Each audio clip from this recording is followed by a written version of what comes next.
Good afternoon, good evening. Welcome everyone back to our webinar series. I think we are on webinar number 11 today. So I'd like to welcome everyone to Slalom Technique to improve your whitewater paddling with Sage Donnelly.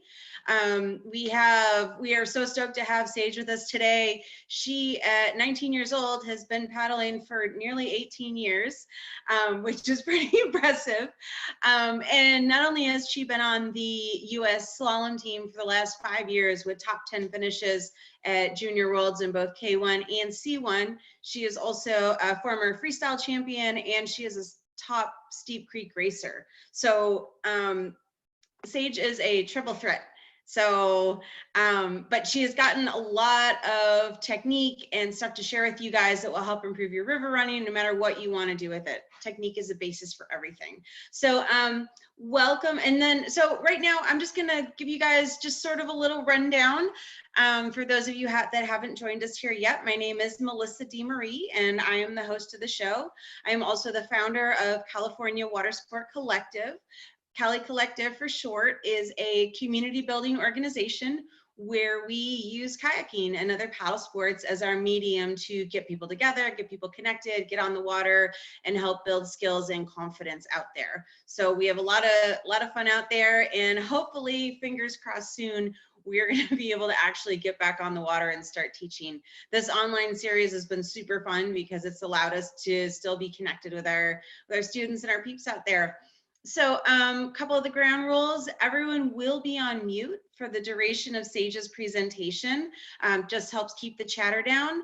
There will be a question and answer session after she's finished. So while she's talking, if you have a question or you want to throw something into the chat, go ahead and do that. Go ahead and just fill in the chat full of your questions, comments, anything like that. And then once we go into our Q&A, I'll moderate and I'll go through that chat, and I'll call on people, and then I'll unmute you at that time. Cool. All right. So now I'd like to introduce Sage. Sage, welcome so much to our show. Thank you so much, Melissa. I'm stoked to be here. Awesome. So for those folks that may not know you super well, maybe you could start, before you get into your presentation, just maybe a little bit of your paddling background, like where you started, where you came from. I know that I met you like forever ago at Barking Dog. I just remember this little blonde girl that was working on her roundhouses. And I was just sitting in the eddy going, who the heck is this kid? And so it's really fun to have you on the show right now. Thanks again for joining us. And it's all you. So yeah, basically my background, my mom learned how to kayak with my dad for their honeymoon. And they pretty much just raised me doing it. My dad had me in the front of a topo duo from the age of 2 until I was about 5, when I took off in my own boat. And I started competing in freestyle and, downriver races when I was 7, and then kind of just took off from there. And I began slalom when I was 8. And didn't really train it that much, kind of just would show up at races and do it because I thought it was really fun. And when I got to the age of 13, I realized that it was something that I could potentially make the US team in, and started really upping my training. And since then, I've been, like you said, on the US team for 5 or so years now. I've been on junior and senior teams in both K1 and C1. And I've traveled all around the world doing it. And the thing I've discovered is the more slalom I do, the more technically better I get on river running and creeking. So basically everything that I'm learning in slalom, like sweep strokes, draw strokes, the way my boat moves in the water, how to prepare lines through gates, has really crossed over into my paddling. So it's really one of my favorite things to teach and talk about. So I put together a quick little presentation of my 3 main things that I've noticed the most taking from slalom and putting it into my river running and my creek boating. So I'm going to start by showing you guys that. So I'm just going to share my screen here, and hopefully everything runs smoothly. So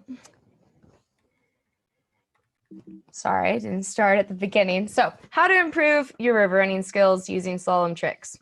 The 3 things that I'm going to cover in this presentation are posture, how to break down a rapid into sections so it seems easier, how to set up moves or catch eddies in the middle of a rapid, and all of these kind of go together. So posture, it's kind of like something you guys always think about with posture is lean forward, right? Well, that's actually not the only thing that you should do when you're going into a harder rapid or there's somewhere where you want to be more stable, you want to be an engaged paddler. So the 4 things to think about when you're thinking about your posture, and this whole concept is called Olay, and I'm not entirely sure why it's called Olay, but back in gold medal camp in California, that's what they taught us and that's what they called it. So I'm sticking with that. So instead of just leaning forward, and I'll show some images coming up of exactly what I mean so you guys really understand it. Instead of just, leaning forward and, almost putting your head out and just kind of trying to paddle through everything, a better way where you're going to get more power in your strokes, you're going to have more edge control and boat control going through a rapid, is to actually arch your back. So when you arch your back, instead of leaning forward like this, you arch your back, and that puts your chest out, which makes it possible for you then to have torso rotation. You can move wherever you want. You can have good, strong, proud strokes. And that also should automatically engage your hips, which obviously helps your edge control. And then, of course, if your chest isn't out and proud, you're probably not doing it right. So I'm just going to go into some images I got here. So this is like, a chill posture. You're floating on flat water. Definitely not the posture you want to have when you're in a rapid. That's how you get surf. That's how you flip over. Not what we're going for here. So then this is the typical leaning forward position that I see in most people when, growing up for years, you say lean forward in a rapid, that's usually what people do. So here's where you'll see the difference. I'm leaning forward, but if you see right in here, I do have an arch in my back. And if any of you guys have ever deadlifted, it's a very similar feeling. So you basically engage your whole back, your muscles along your spine, everything there. And that basically gives you the ability to rotate and literally move in any way you want. And you can still lean back if you need to. Like if you're taking this into slalom for some reason, there's a gate, you can lean back, but still keep your core engaged. So then you're right back forward afterward. And that works for like rolling up too as well, just keeping your core engaged, keeping that arch in your back, pretty much in anything you do. So that's my thing with posture. It's something that I've struggled with for a really long time because I grew up play boating, and basically, the posture for that is kind of slouched down. And so as soon as I started doing slalom, everybody's like, your posture is terrible. I'm like, what posture? What's posture? So it's something that I've been really working on for a long time. And I notice like as soon as I'm in a big rapid and I'm on the left side and I'm like, oh man, I have to get to the right, I automatically tune into that like forward arch back posture, and I can, go wherever I want. So the next thing that I actually have been doing since I was little, and my dad introduced me to it, is breaking down a rapid. And I've become more and more like familiar and better at breaking down rapids since I've began doing slalom, because there's so many pieces of a course that you have to put together that you can't just be like, oh, I'm just going to do this and go here. It's easy. You have to really break everything down. You have to break each step down. And obviously in a rapid, you don't really have to break down every single little piece because, in a slalom course, there's 20 gates. So that's a lot of breaking down. But what I've always done, and I think it really helps me if I'm nervous about a rapid, if it's difficult, if there's, something that kind of freaks me out, and I'm like, okay, I don't know if I even want to do this, is so looking at it, you look at the lead-in. So what's the start of the rapid? Where is the water pushing? Where am I trying to go in comparison to that? And then you always want to note the crux move, or the part that, that's kind of worrying you, or just like the big move in the rapid. It doesn't even have to worry you. And then the ending.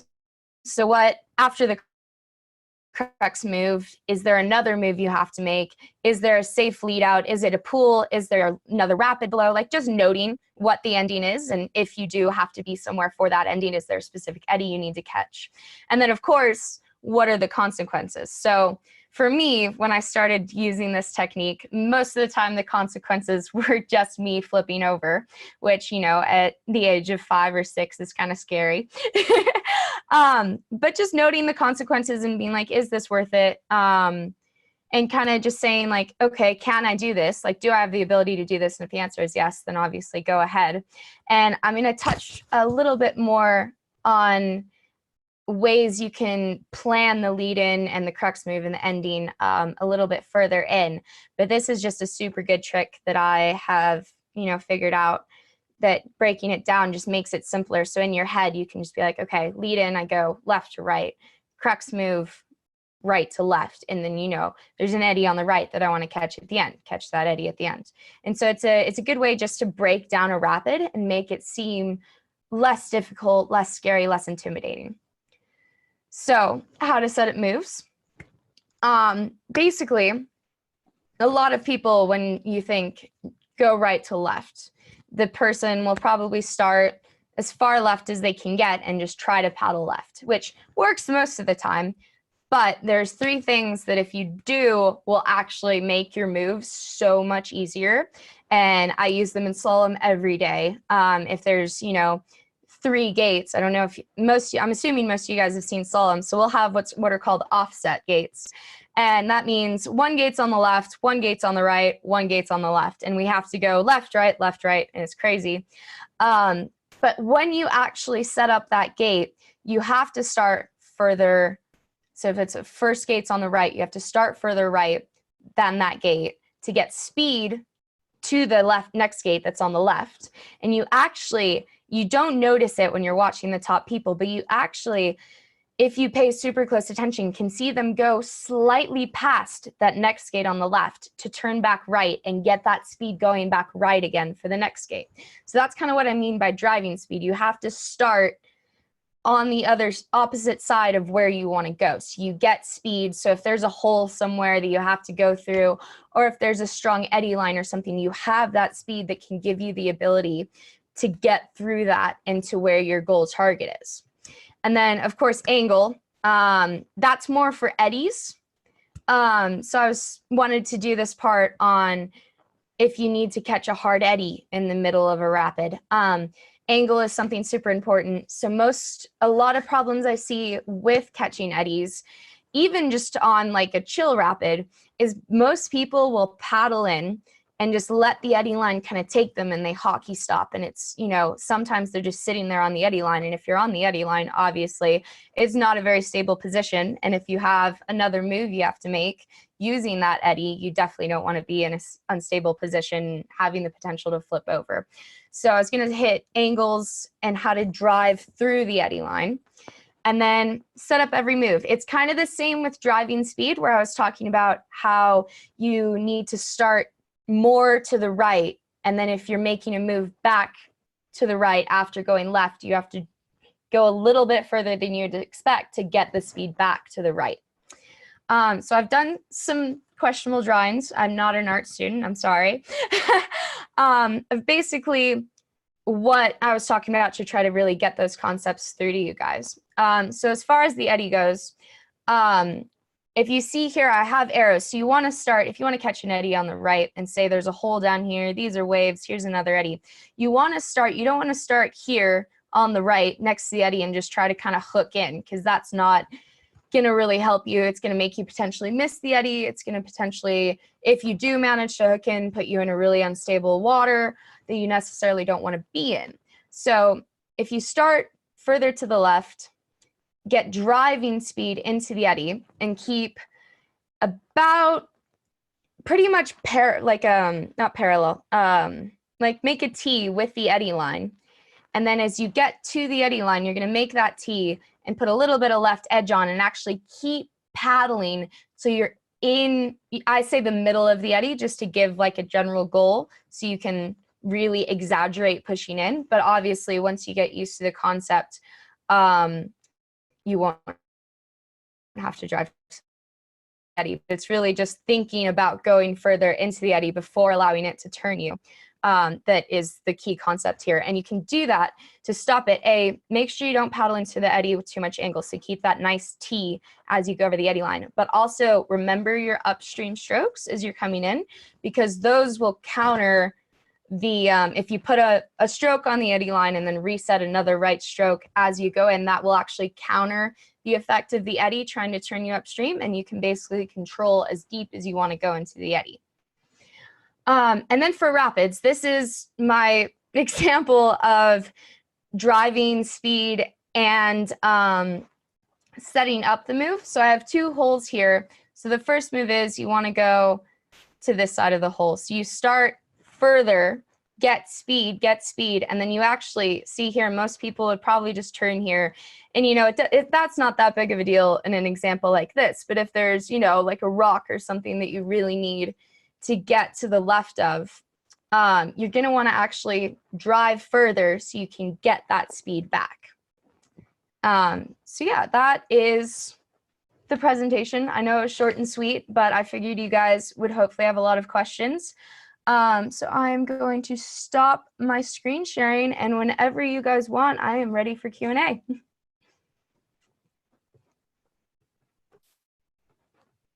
Awesome. That was short and sweet, but people always have lots of questions. So the best way that we have found that this works is if you have a question, go ahead, throw it in the chat, and then I'll go through the chat, call on people. I'll unmute you, and then you can ask your question.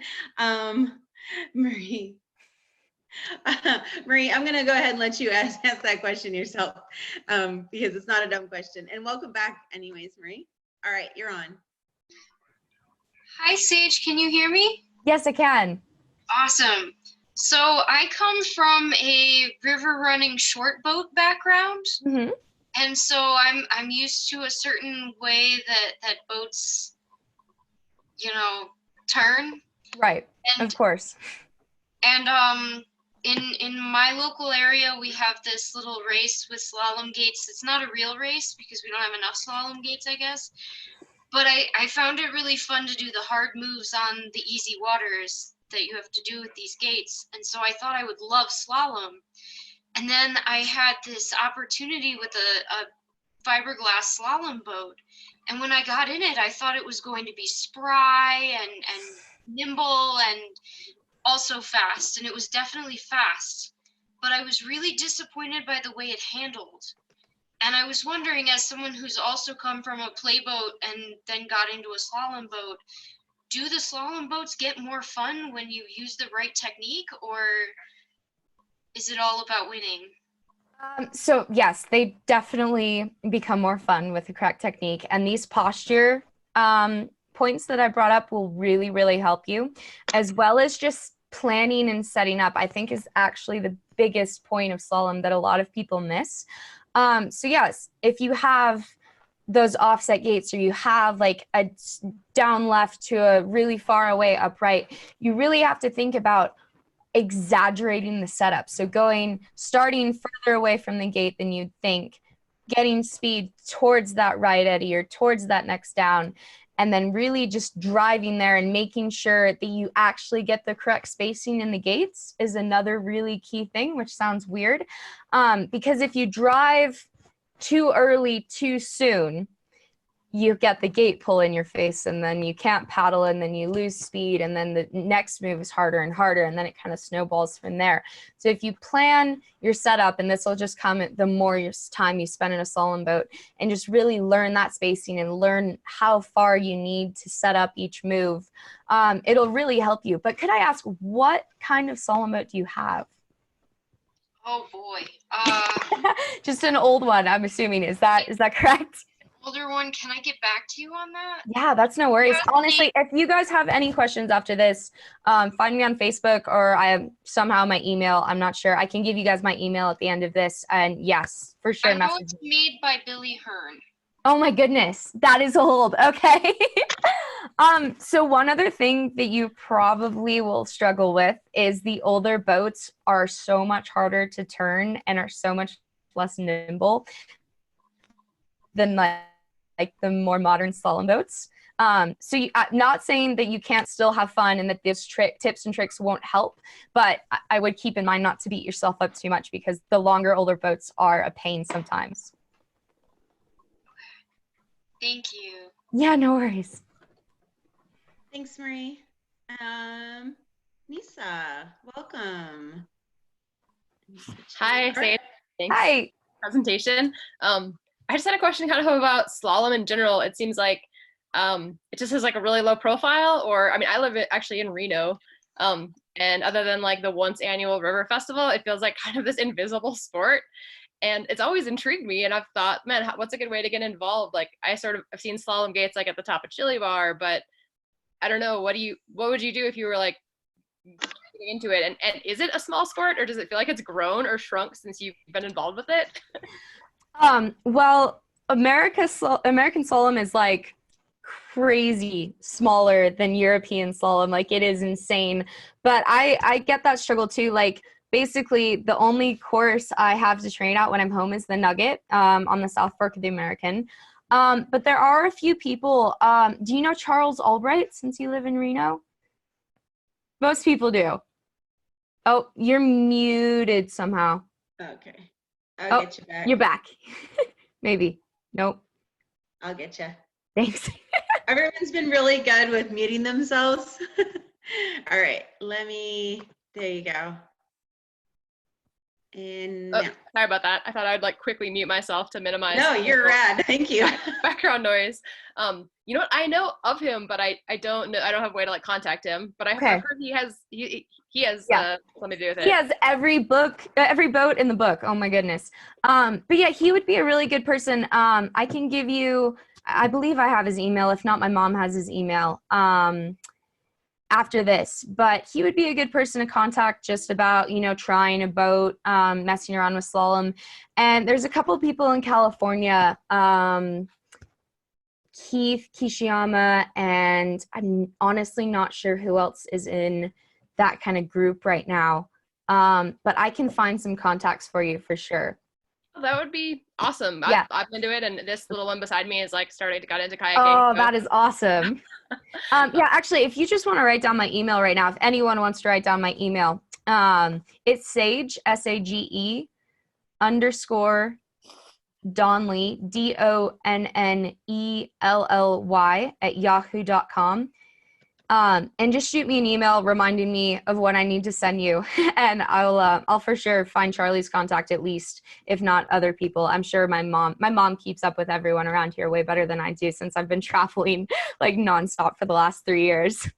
Awesome! Wow, that sounds fantastic. Thank you so much. Yeah, no worries. Yeah, and Sue Norman as well. She's around, and I know that she loves to go up to the gates with Keith and those guys. So yeah, I think I've met her before. I'm horrible with names too. It's all good. All right, Henry, you are up. And now. Woohoo! Thanks, Sage. I am in Australia, and like most. What time is it there? My goodness. It's actually nice, like 9 in the morning. Okay, nice. Yeah.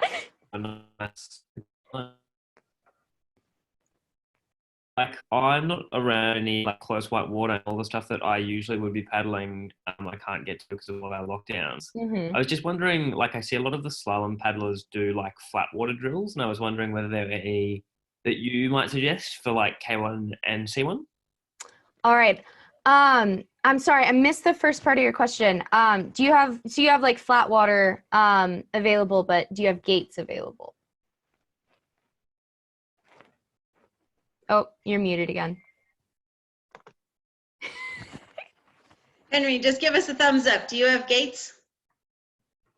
No gates. Oh, okay. Okay, cool. So a few like super easy workouts, I hope you have a pen ready, is basically there's like 2 thresholds you can work on in slalom. So you have your aerobic and anaerobic. So anything aerobic is going to be kind of 50% or less of your like all out. That's good to keep like 20 minutes, 30 minutes of just, that's kind of like the kayaking version of going for a jog. So that's going to get your aerobic threshold up. But the main thing we use for slalom is anaerobic, which is hell to train, which basically anything you can do sprints from about doing about four to five sets of 7 minutes at about 150 to 160 beats per minute for heart rate. Sorry, I would do percentage of speed right now, but I just have heart rate on the top of my head. That's a really good one that's going to build your anaerobic threshold, but it's also going to build how long you can hold the threshold. And then honestly, anything that's sprinty, so like you can do 10-second sprints, that's really good for acceleration work out of gates, and just doing, 10 sets of 10, or not 10 sets of 10, 10 reps of 10, and just, how many ever sets you think. Basically on flat water, if you feel like you're going to puke, you've done a good workout, and that should be like the base rule. But then you can also do 30-second sprints are really good. So you can do 30 seconds on, 30 seconds off. And that's really good. And there's a lot of you can take a lot of running exercises that runners will actually do, like intervals and stuff, and put it into like your ideas for what you want to do for flat water training. But yeah, just basically, I mean, there's so many options. It's endless. But if you got my email, feel free to email me, and I can actually write those ideas down for you too if you missed any, and just give you some that I do often because there's so many. Awesome. Thank you so much. No worries. Thanks, Henry. All right. And then just so everyone knows, you will get the link to this webinar. And so if she's running through stuff and you think it's really fast and you don't have a pen to write stuff down, don't worry about it, because you're going to get this link in the next few days, depending on how fast my Wi-Fi is and how cloudy it is. And, it's the joys of living in the mountains. But anyways, we got Mickey. Mickey, welcome to the show. Hey, Melissa and Sage, thanks a lot, Sage. So I was wondering, I've been interested in taking a canoe out onto the river, and I was just wondering, you do both of them. I'm assuming that you picked up canoe after kayak, so I was wondering what tips you have in learning how to canoe. And so, yeah, I actually do K1 right now. Okay. But yeah, what you see as the benefits in learning both C1 and K1? So yes, I actually started C1 slalom when I was 9, but I didn't really get super comfortable with it until I was probably 13-ish. And that's like maybe I was still pretty new at it. But I would say as far as like transferring K1 to C1, the biggest thing I would recommend working on is just your balance. So if you have like a big like blow up medicine ball, sitting on that on your knees, and like if you have a C1 paddle, taking strokes and switching your paddle and just moving around and trying to keep your balance on the ball will help a lot. That's like an exercise we do a ton.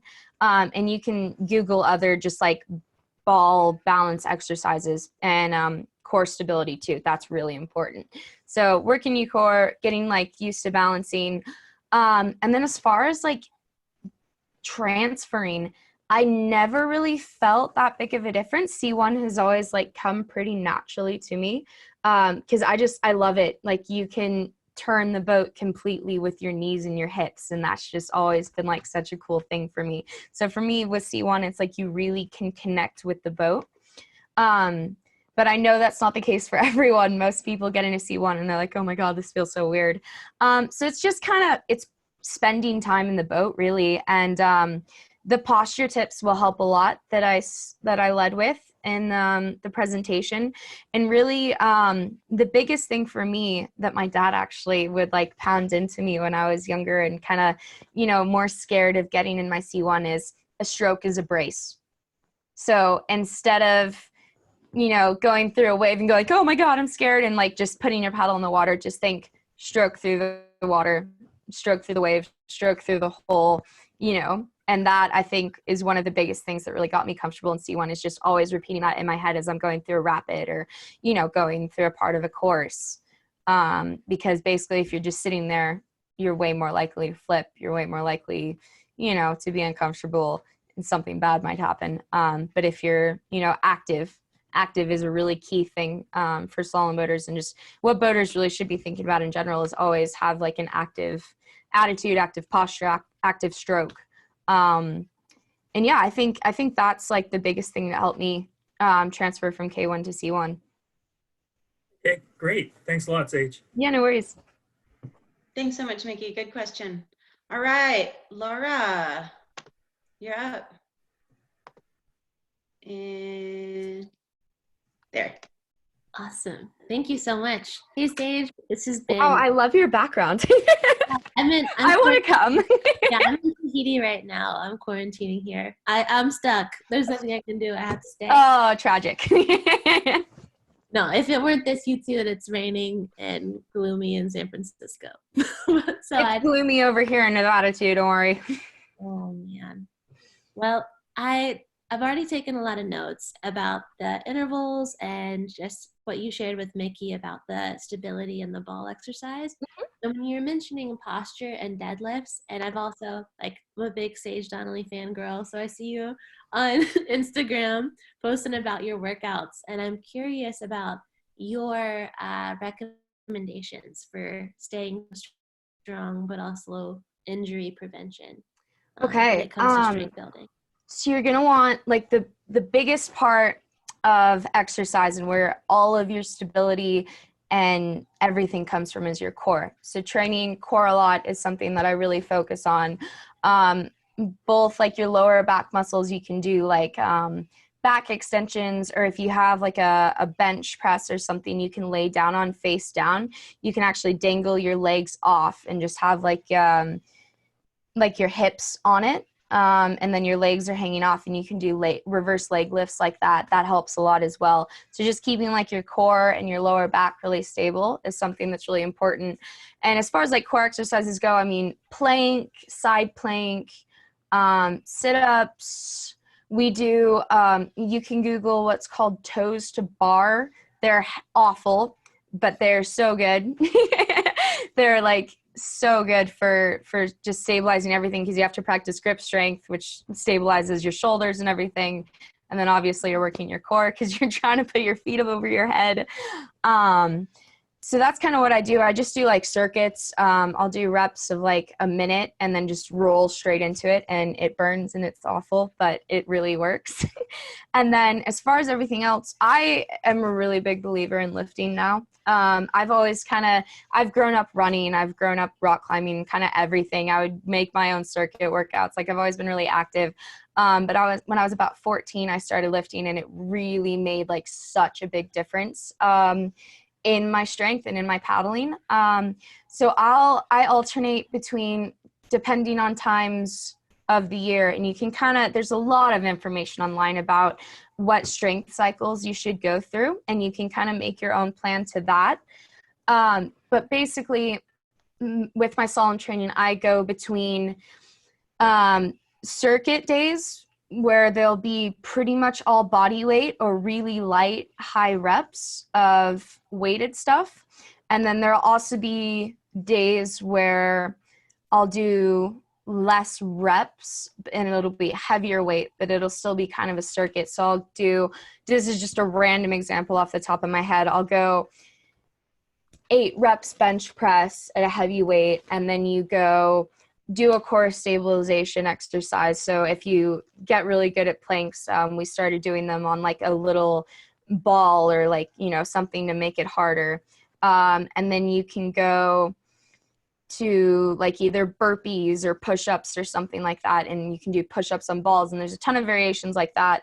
And then do a 200-meter run or something like that, or a 40-meter sprint, just and that kind of works in all anaerobic and strength stuff that you can have. So circuits like that. And then I mainly do shoulder stuff. So a lot of bench press, bent over rows, bench pull, which is really hard to find. But any variation of rows is really good. So yeah, just single arm rows, a lot of press, a lot of shoulder press stuff, push-ups, a ton of pull-ups. Anything pulling is amazing. And yeah, you can like mix in body weight, mix in weight, you know, whatever you're really feeling. And then of course, a lot of band work is really important, but I think like the main things that will help the most with shoulder stability is pull-ups and push-ups. And then you can, if, you know, when they get to the point of being too easy, you can add a ball, or you can add, you know, a weight on your back, or a chain, or a weight around your waist for pull-ups. And those I think really help kayaking. Wow. I know that was a lot of information. I'm sorry. Oh, no, I loved it. It's perfect. My goal now is to have a pull-up feel easy.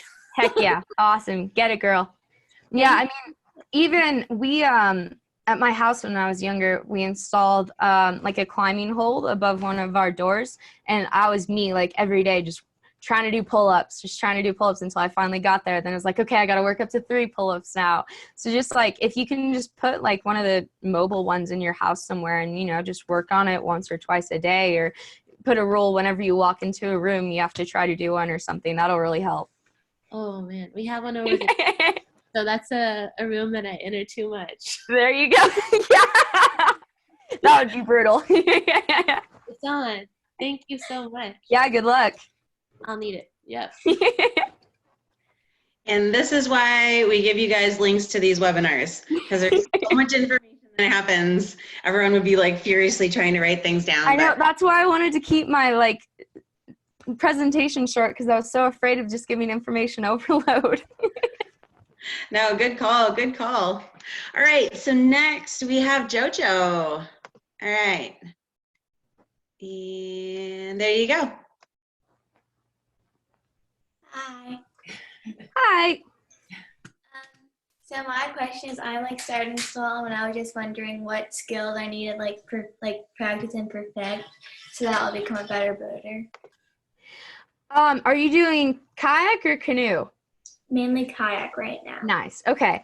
I think honestly for me, like I've mentioned, the posture thing was one of the like biggest parts of slalom. And once you understand like the proper posture and like how to set gates up, everything really starts linking together. I could really overcomplicate it and give you way too much information, but I think mainly the posture and focusing on your forward stroke. There's a lot of really good links online on YouTube for how to do slalom perfect forward strokes. And I think British canoeing does quite a few. I can't quite remember. It's been a while since I've looked them up. But you can really find a lot of good outlets that really explain the posture with the stroke and how to put all that together. And then as far as technique, I would say just, ooh, that's hard. There's so many options. Just really learning how to use the water and learning how to set up on gates.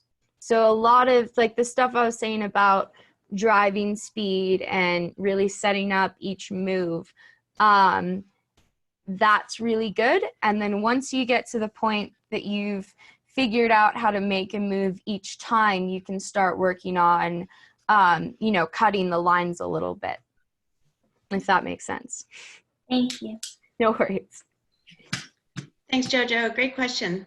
Okay, Anne, you're up. Anne, are you there? She had a question about outfitting. Hopefully it's not about outfitting your plastic boat, because I'm really lazy with that.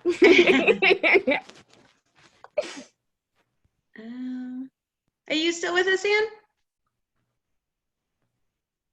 Well, we'll come back. We'll come back to you in a bit. Let me see, who is next? All right, back to Henry. Oh, Anne, is that you? Are you there? I see you. Let's get you. I think you muted yourself. All right. Oh, how's this? Does this work? You are? I can hear You're you. on. Oh, great. Sorry about that. Yeah, first of all, thanks so much. This is super helpful. Yeah, my question, so I have a 1989 Prion, like Oh my carbon goodness. fiber. It's 4 meters. Okay. It's super fast, but I just don't fit into it. It's like it had a tiny little seat when I bought it, and I bought a large, but I still don't feel like any of these boats really fit my hips and thighs. I'm just like really tight in that area. It seems like all these boats are made for these super skinny butts that I don't have. I completely feel you on that. Completely feel you on that. I have way bigger legs and a butt than pretty much any other slalom girl I know.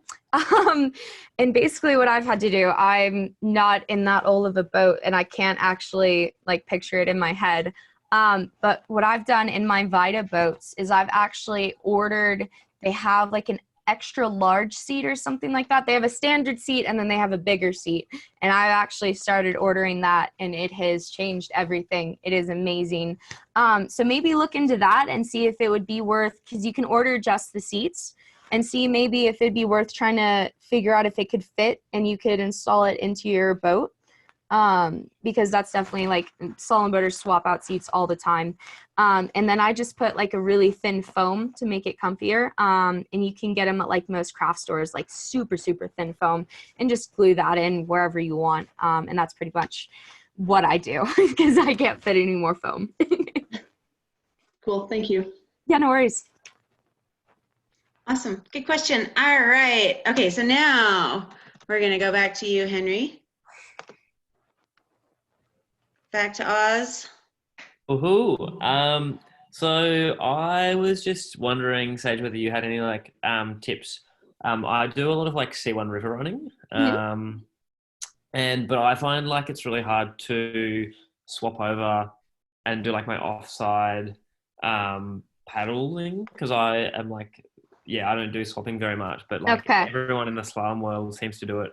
And it, like obviously there's a reason for that, but yeah, I was just wondering whether you had any top tips because I just find like swapping over to my offside, I can kind of get it, but then when I try and do like a cross bow stroke, it just makes it really awkward and stuff. So I was just hoping for some like info on that, I guess.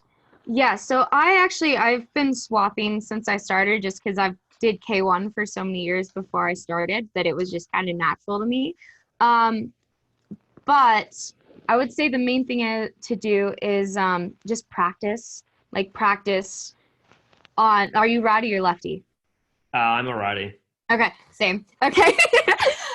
Yeah, like I just really push myself on my left. So like I'll have a day where I'm like, okay, I have to do everything on the left and like do it on an easier river, obviously something you're super comfortable with, but make it so like you're going up on rocks and you're doing cross bow ups in an eddy and, you know, stuff like that. So it'll really like push you to do it. Cause I know it's really easy just to like, oh, I'll just do this on my right cross bow. Like I don't need a left stroke. So yeah, just really practice that. And then there's a few flat water drills you can practice.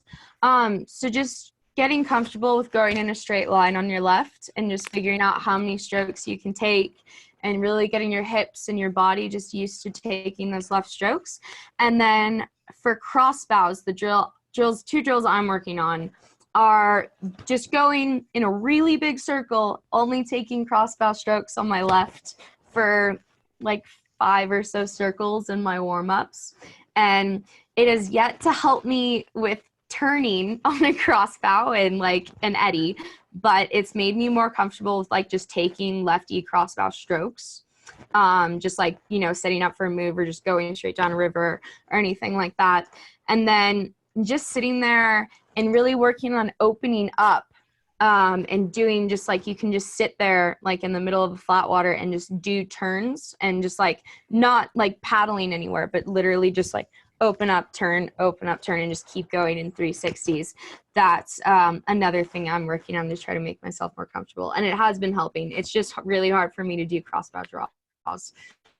But I'm getting there. That's awesome. Just one other thing as well, like on crossbows. Do you have any suggestions for how you can increase the power of your crossbow booth?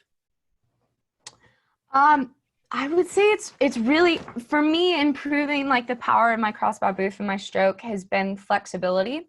So really working on like being able to rotate and reach and, having that flexibility all down your side, and obviously make sure you stretch on both sides because you don't want to get lopsided. But yeah, just really think about, you can do rotation stuff too, even though booth really isn't a rotation.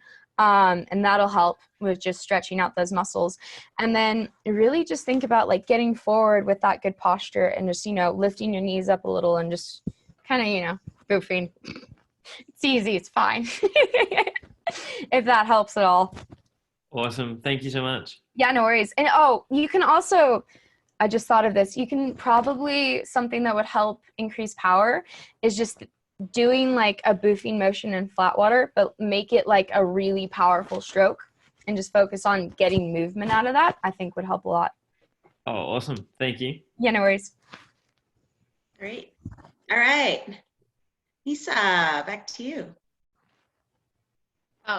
So partly from Emmy Lou, she wants to know if you got to kayak full time or if you also went to school. And then in addition, like, what does a training day with the team look like? Do you guys spend time doing like video review or just like a lot of physical training, or compared to time in the water? Right.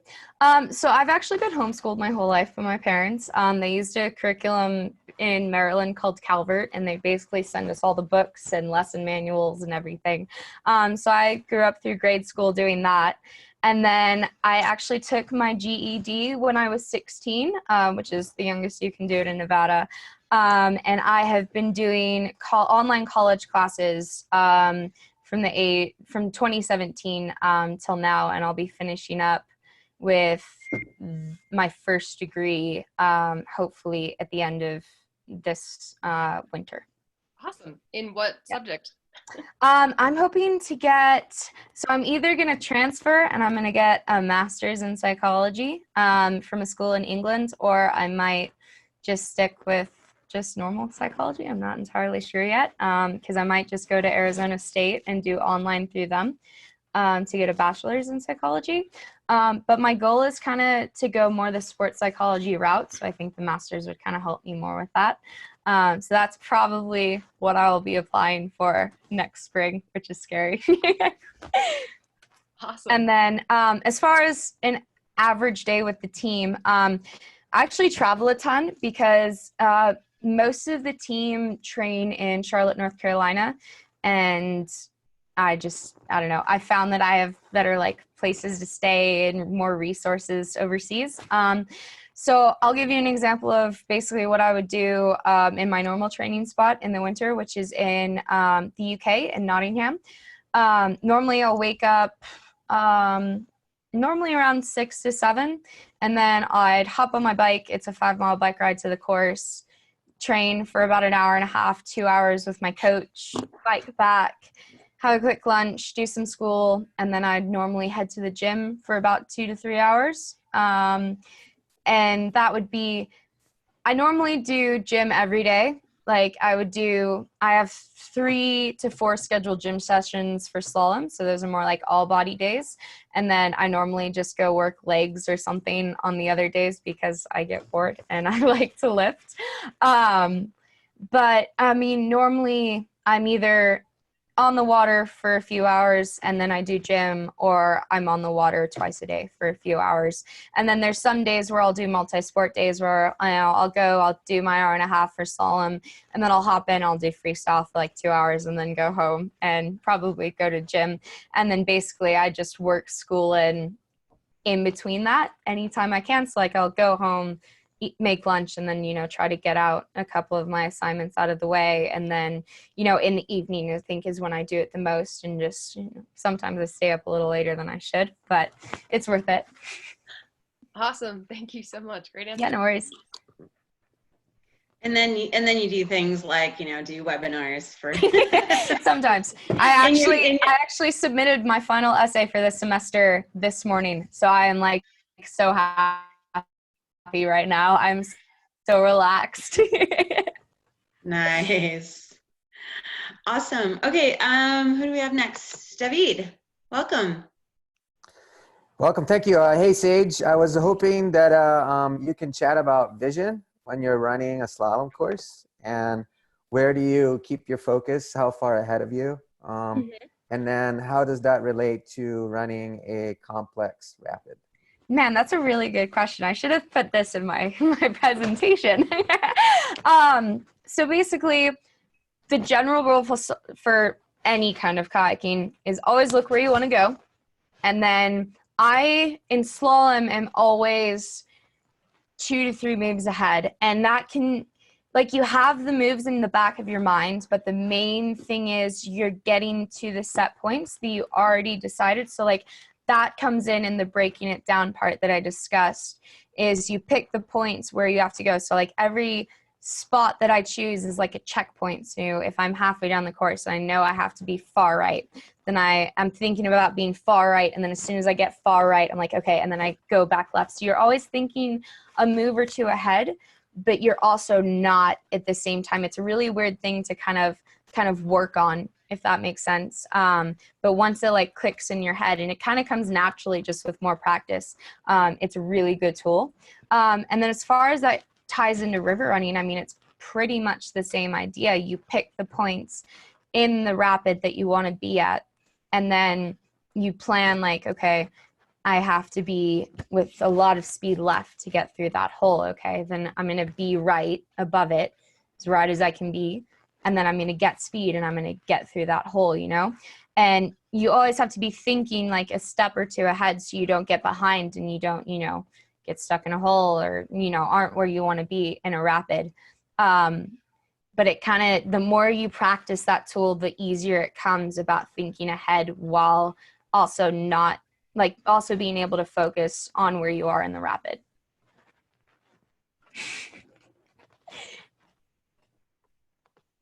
And David.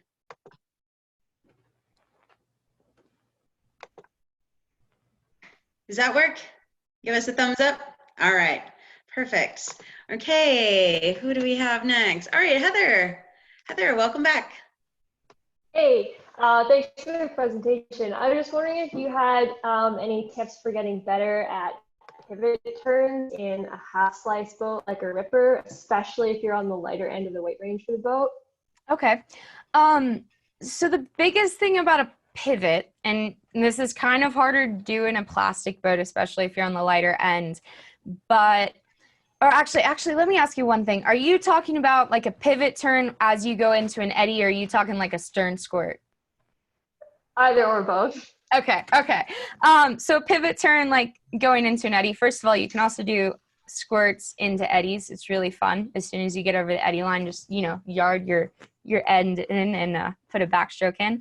But for pivot turns, like on a normal draw stroke, like you'd see in slalom, the key is to not, you'll see a lot of beginner paddlers, they go and they put the draw in and they just kind of slam their edge in and their boat just stops and it looks awful. So the key is to not edge this way when you're pivoting, but to edge flat, if that makes any sense. So if you practice on flat water, if you just practice doing a backstroke or something, it'll be the same concept. So if you practice a backstroke dipping your end under, you'll notice if you put a lot of edge in, you're just going to stop. It's like you're fighting the water because you're kind of trying to just slam your edge in. But if you flatten out but only give a slight amount of edge, but you're not dipping your edge down, you're keeping it flat and kind of just subtly, very subtly putting it under, you'll feel that that'll help a lot. And I mean, sometimes I've seen kids in boats that are so big that, you know, they can't really dip that end down. And, you know, that just might be something that happens, but you can still have ridiculously snappy turns if you keep your boat completely flat, if that makes sense. Right, yeah. As far as stern squirts go, you want to come out, obviously, like about a 45-degree angle. And as, I'll use my phone here, so if this is the front and this is the current, so you want to come out like this. Let the current turn you. Don't like do it, like don't assist or anything. Just let it turn you. And once you're about to hear, your stern should be about on the eddy line. You should be able to put a backstroke in, and then it's the same idea. You don't want to jam your edge straight down. You want to do it subtly, so then it brings you up, if that makes any sense. Mm-hmm. Cool. Thank you. Yeah, no worries. And if that didn't make sense, you can tell me. I can try to explain it better. Awesome. Thank you. Yeah, no worries. Thanks, Heather. All right, speaking of someone who can stern squirt in just about every eddy, Hannah Musgrove, you're on. Hi, so you talked about drills on the flat water, but I was wondering what you can do on the course. On the course, what, just any kind of drills? Like what, there's so many, like technical drills, strength drills. What are you talking about here? Or both? Technical. Okay.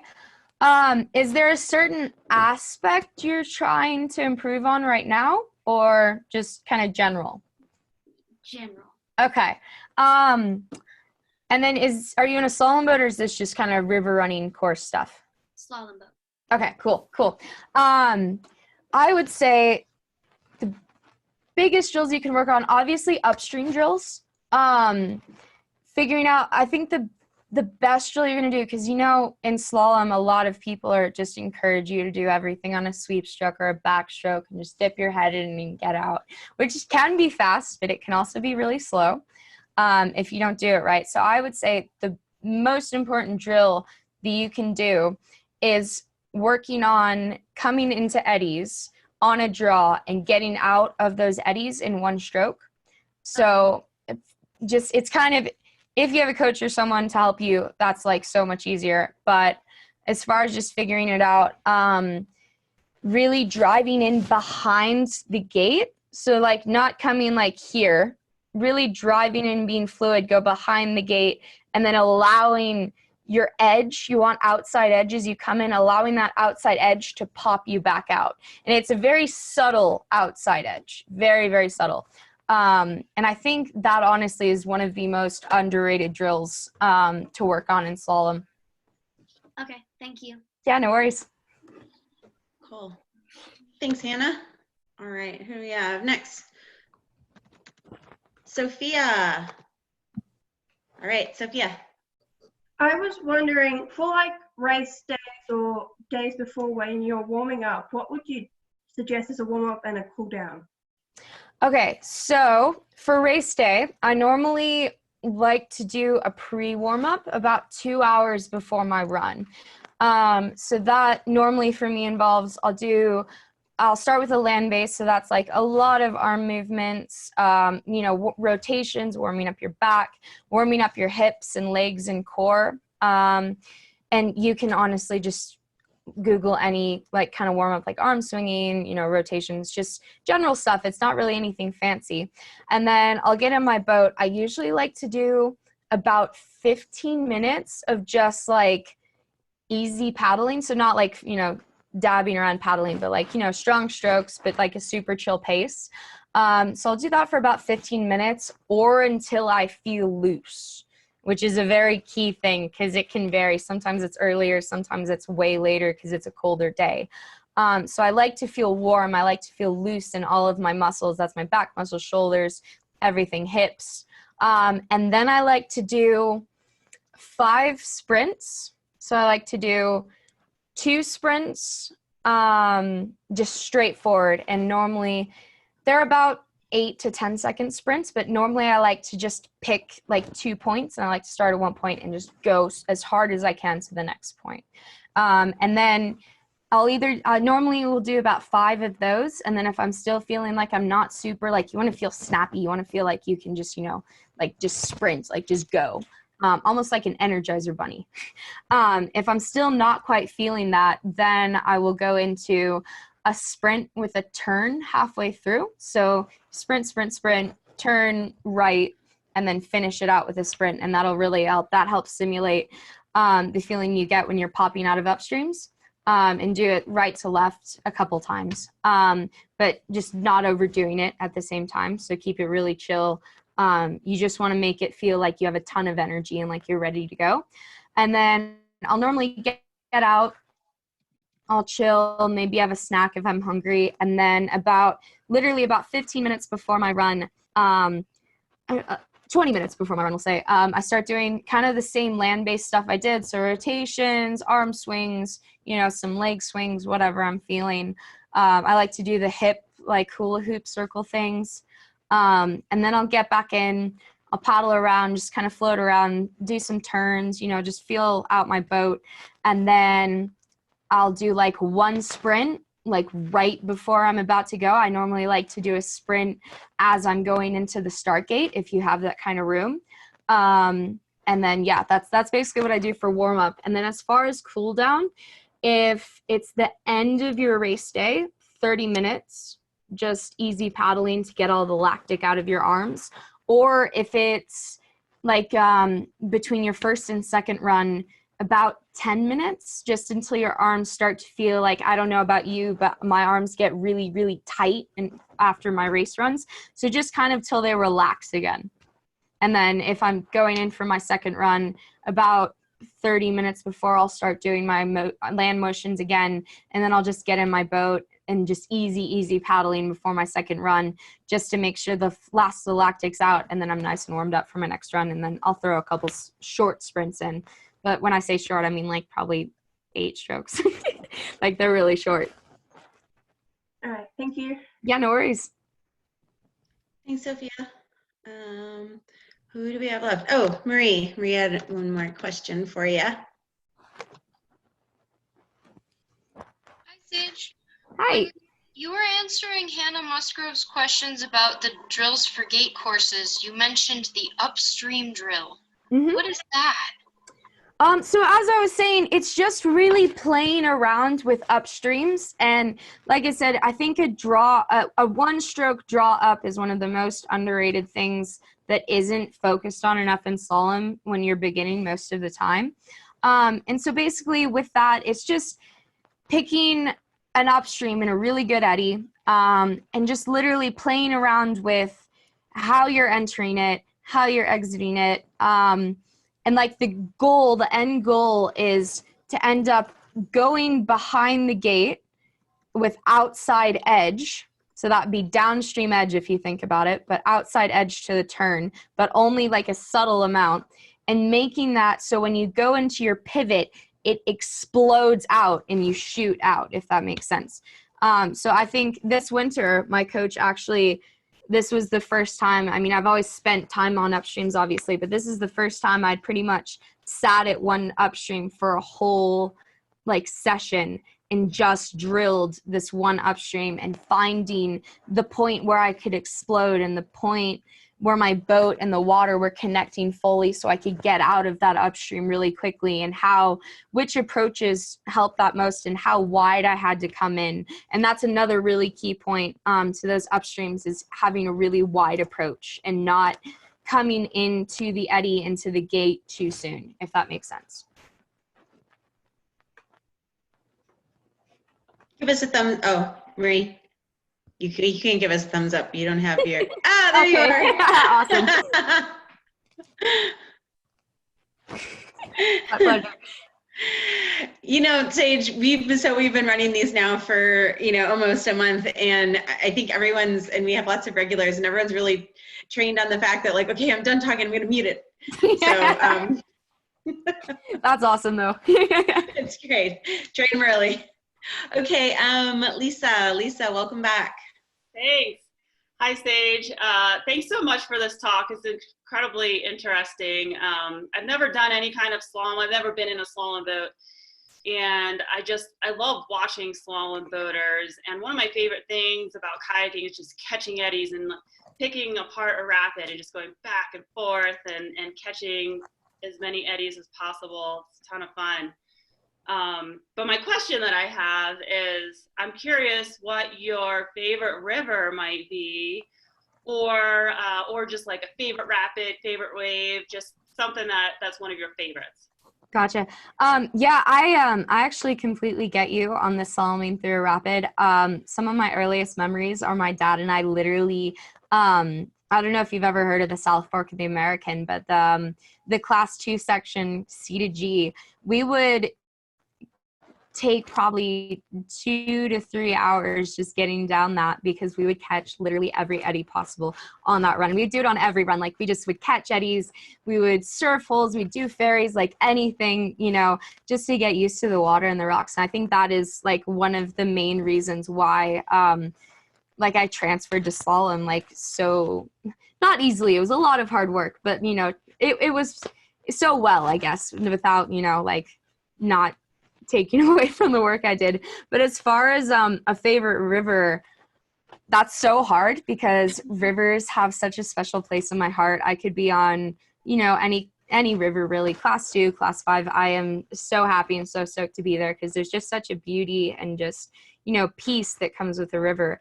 But if I were to choose, I would have to say the North Fork of the Payette in Idaho is incredible. It's one of the most crazy rivers ever, but it is just amazing. And the feeling that, you know, big water gives to you is just undescribable. It's incredible. And then I love, you know, really any California river. You can't go wrong over here. I grew up on the Feather River, the North Fork of the Feather River, so that's really special to me. And the South Fork of the Feather is incredible. It's one of the most awesome sections ever. And I always will love Garburator Wave on the Ottawa River in Canada. Surfing that wave is incredible, like undescribable. The big wave surfing is one of my favorite things I think I will ever do. Mm-hmm. Great, thank you. Yeah, no worries. Yeah, Sage, we should definitely boat together. We have a lot of the same. I'm doing a trip up to Idaho this summer if you want to come. Hell yeah. We'll do it before that July camp. Nice. It's like everything on the Feather, north, south, middle. The South Feather. Oh, so good. So good. So I love good. that. I love the no warm up too. Oh yeah, no, you're done. You're going. Like, As soon as you go. feel out of that eddy, it's like you better be ready. It's so terrifying. good. My adrenaline's always going from that hike in though too. Oh my God, that scares me so much. You know, I remember getting through Mad Dog. It was like the first or second time I ran it, and Christopher Buick looks at me and goes, "Man, I'm always so happy when that Mad Dog's done." And I was like, phew, because if you say that, I don't feel so bad anymore. It's funny, I actually ran the South Feather for my first time with Ben Stokesbury, and I was coming off a whole summer of slalom paddling, and I hadn't been in my creek boat for probably 4 months, and I just went straight on it because, you know, why not? And I got to Mad Dog, and I forgot that I had to like take a harder stroke in a plastic boat because, you know, I'd just been in a slalom boat, and if you don't want to go into an eddy, you know, you just take a sweep stroke, you're fine. And that first hole, I got turned into it, did a complete just a complete turn and went straight down. And I was like, wow, I'm really glad I do slalom because I would not have known what to do. Awesome. Okay, so back to Q&A. Yeah, all sorry. I know. Everyone's like, so enough with the personal conversation. All right, David, back to you. Sage, I was hoping you might share your strategy for breaking down and practicing a slalom course. Whether you start bottom to top, top to bottom, easier to harder, does it depend on the course? So I always like to do top to bottom. It really freaks me out if I go bottom to top because it just messes with my brain for some reason. But otherwise, I don't necessarily go, okay, that's the hardest move, I'm gonna start with that. I start the whole course, and then if there's a particular move that I'm like, okay, I'm really not sure about this one, I'll normally focus on that. So I'll note like, okay, I have these points where I need to be here in every single, you know, gate sequence. And then when it gets to that crux move, I really pay attention to, I'll sit there, I'll note what the water does, how it pulses, which way it's moving. And I'm really a water person. I don't like to just look at the gates. I like to look at how the water is reacting and where it will want to push you when you're there or when you're above it. And then basically it's just making sure that you hit each key point, because one of the big things in slalom is it's really easy to just be slightly off your point where you want to be, and then that will snowball sometimes until the next upstream. So it's really important to really pick the key points where you want to be and the pieces of water you want to be on, and just make sure you hit those, and actually not even really worry about the gates besides, not to hit them, but really just to focus on those key spots in the river that you've, decided that's where you need to be.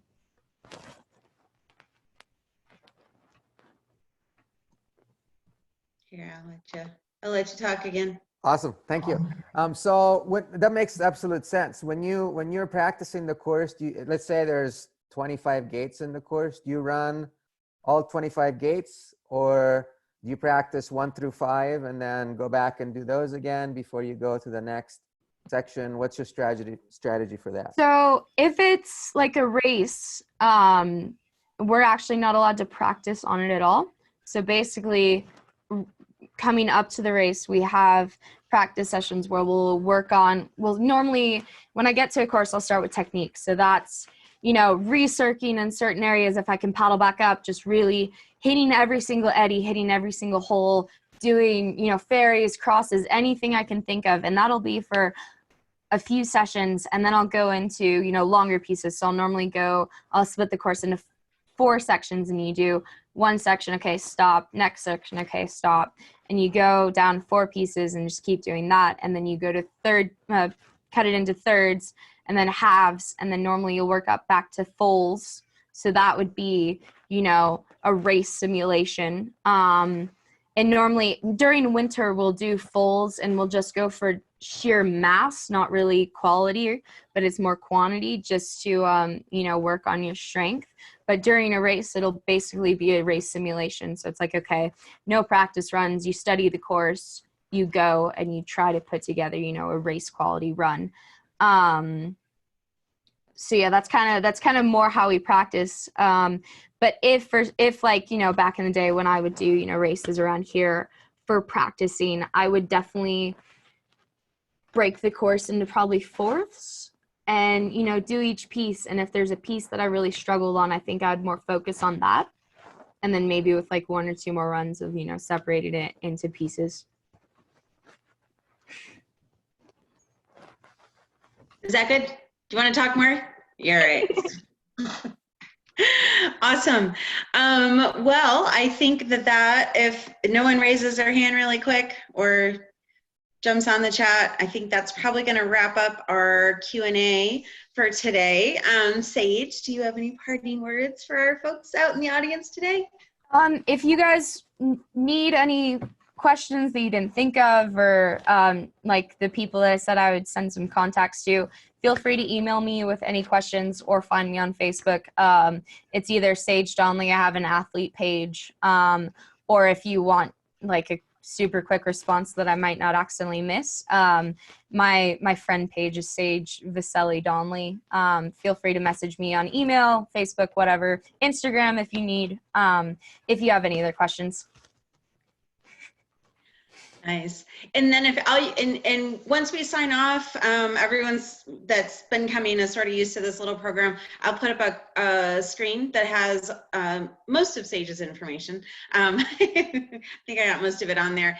She's pretty easy to find. But thank you so much, Sage. That was rad. So much good stuff. And I really appreciate you coming and taking your time out to do this. And good thing you got those essays done before. Now we can wrap up webinars and go kayaking. And then hopefully we'll be out of quarantine soon, and we can actually get back on the water and teach and see you guys for real in person. But thank you all for coming. This has been super, super fun for all of us. We've not only really enjoyed, getting connected with all you guys, and especially some of you guys that have become regulars. And I think, yes, the last one I made a Mr. Rogers reference. Sage, I think you're too young for this, but I wanted to get out my magic mirror and just start naming people that I see in the but no, it's been super fun, and it's been really fun for all of us to connect with each other. I'm talking to friends from around the world that, normally we're all out rallying and maybe we'll pass each other or see each other go paddling on the river, but we've had a really good time with it. So please tune back in. what is coming up next? This week's awesome. Well, every week's awesome. We're running these right now until June 14th. And then we're going to sort of reevaluate what happens as we sort of get let out of quarantine and we can kind of sort of go back to doing things. But Sunday we have Anna Levesque, who is talking about how to face and transform fear. This is a subject that she speaks so well on. If you are around on Sunday, I highly recommend that you tune in for that one. And then we start on Tuesday. I have to look at my calendar every time. Tuesday, Emily Jackson will be joining us, and this is going to be the start of our special edition series. And we're going to actually have 3 morning episodes. So Emily's going to talk about balancing life, you know, whether it's family, work, paddling, and how to still get out there and have fun. We're going to follow that up with Natalie Anderson and Marianne Setter, who are going to talk about being pregnant and having kids and kayaking. So if you have friends out there that, you know, are going down that road or have gone down that road, it's going to be really fun to tune in. But we got roll tune-ups. We got, what else do we have? We got, then we're back on the sea. We got 2 more sea kayaking webinars. Marianne is going to be coming in from Norway, and she's going to be talking about the boot stroke. So that'll be a really good one. And again, that's a 9 a.m. because we have to figure out that time difference all the way to Scandinavia. But don't miss out. Come back. See us again. And thank you all. Oh, and you will be getting this webinar, so hang tight. You will get it at some point. But thank you all very much. We'll see you soon. Thank you, everyone, for coming. That was awesome.